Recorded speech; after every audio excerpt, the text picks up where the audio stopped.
we're going to make chapatti this morning. Making your own chapatti as opposed to buying the frozen ones and reheating them is just universes apart. So the taste of homemade is exactly what you want. So it starts with flour. It's a really basic recipe. It's atta flour or any sort of, we'll talk about flours. It's flour, salt, ghee, your 3 ingredients, and then just a little bit of warm water to bring it all together. So this gigantic bag. So atta is a whole wheat flour. And the thing with atta flour is that it has more stretch than a plain flour or a wholemeal flour, but it has a really beautiful nutty taste, just like a wholemeal flour does. So in and of itself, the flour actually has its own character, and that's part of what contributes to the deliciousness of the end result.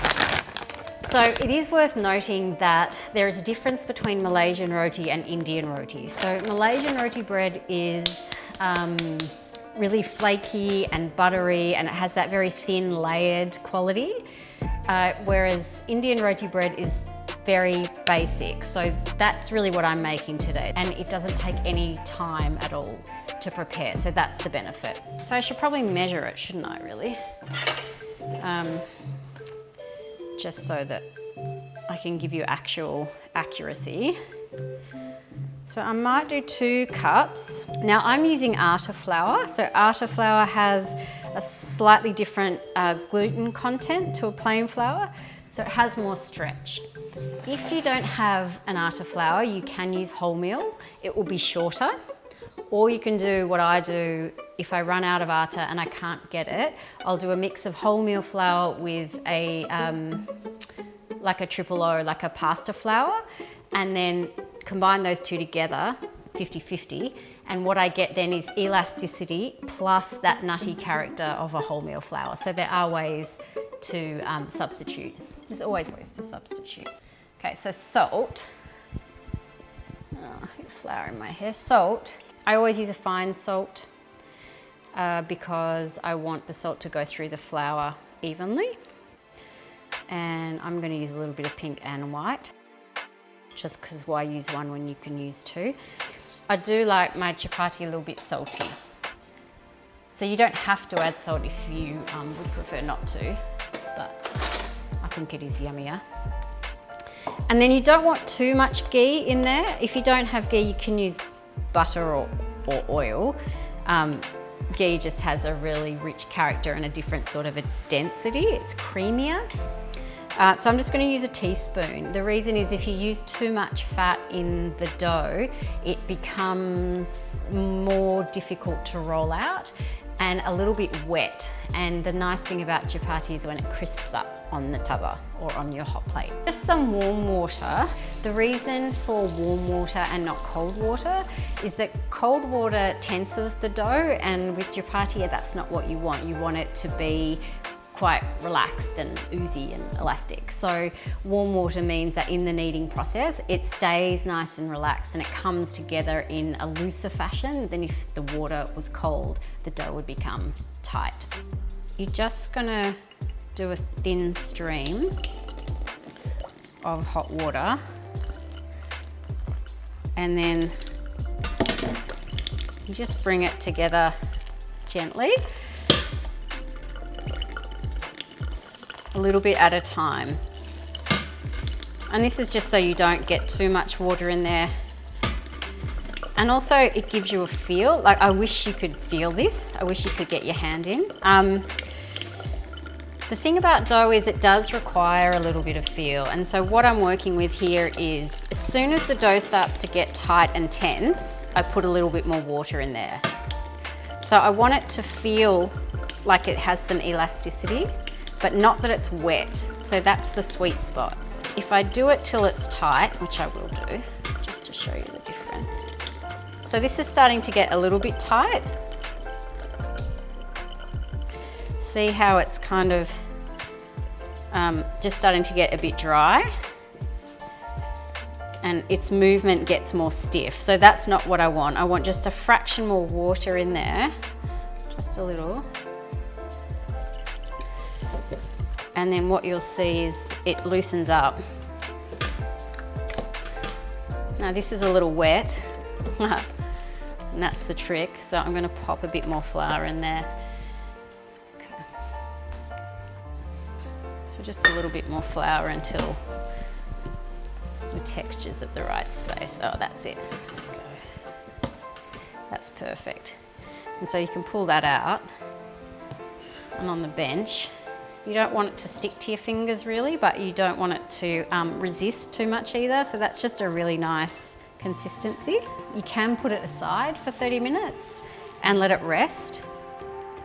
And that will make it a little bit easier to handle in the rolling. But we're just gonna move straight on. Now, if I actually had a rolling pin, that wouldn't be my kitchen. I left my rolling pin at someone's house when I was running a class one day, so I'm just using an olive oil bottle. Sarina, get a rolling pin, honestly. Okay, so just evenly to roll them into balls like the size of a kind of a smallish lime. So bigger than a golf ball, smaller than a tennis ball. So 2 cups in that regard is going to make 6 chapattis, which if you're my family is not enough. There's 4 of us and we probably eat 2 each because they're so yummy. All right. So once they're rolled, when you roll them out, you just want to keep your bench floured and the chapatti surface itself floured as well. So I have to start this process by saying I'm actually not the best roller of chapatti. I mean, I do it a lot, but I don't necessarily do it well. So mine aren't like really pretty and round. But this process will help that. So what I'm doing here is just almost flattening the ball out with my hands and just putting it in a little bit of flour before I even put a rolling pin to it. And just this process means that it's a little bit easier to control the shape. And it's nice. Playing with dough is fun. Okay, so just little rolling movements.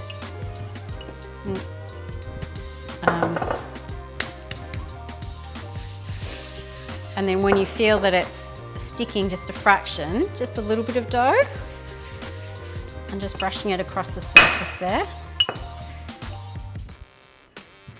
Now, how thin you want them is a little bit personal taste. So I just do it until they're like a centimetre thick. So you can see that, like there's some transparency.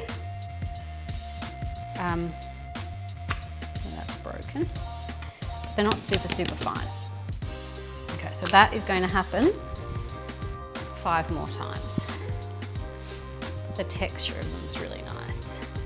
Now, when we were growing up and Dad was feeling a little lazy, we used to just have pita bread on the tubber with a little bit of butter.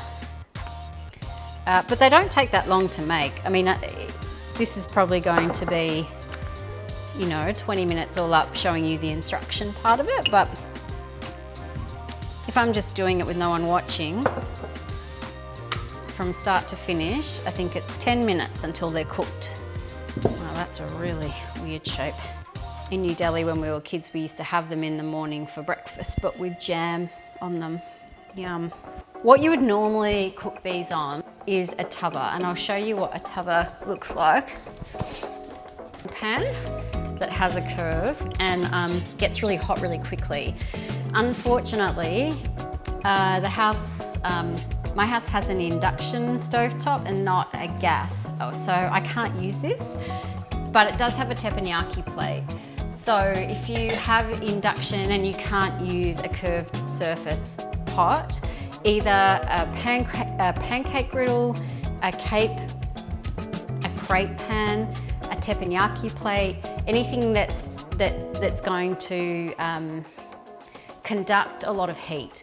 Because the thing about chapatti is it's dough, so it needs to be cooked, but it also needs to be crisped, and that has to happen really quickly at the same time. And so that's what you're applying intense concentrated heat to achieve that outcome. So if you do like this chapatti recipe, it would be wonderful if you could take the time to subscribe to the channel. Subscribing to the channel helps me to keep going and producing what I'm producing. There's also a bell notification, and if you hit that bell notification, you will be informed whenever a new recipe goes up, which at the moment is pretty frequently. So a little bit of ghee onto the surface that's applying heat, and then you just want to pop it on and seeing it sizzle, so that you know you're a chapatti pro when you actually don't use any utensils to take the hot chapatti from the stove plate, because you've already burnt all the ends off your fingers over the years of doing it. So it's starting to brown. See how it's bubbling? But that's not quite done. So it's almost like a pancake, and you want to see the reaction on the reverse side before you flip. So you can see there's quite a lot of bubble coming through this side, and I can smell it as well. It gets that beautiful, crispy, warm, cooked dough smell about it. Love this flavour.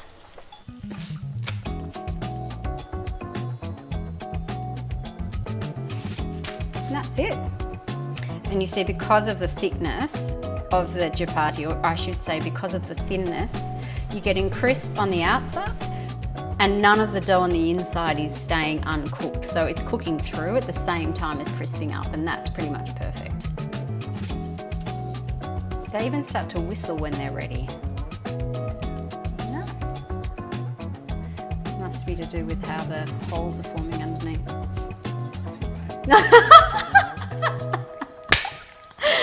They love it, are you kidding? No chapattis were hurt in the making of this video.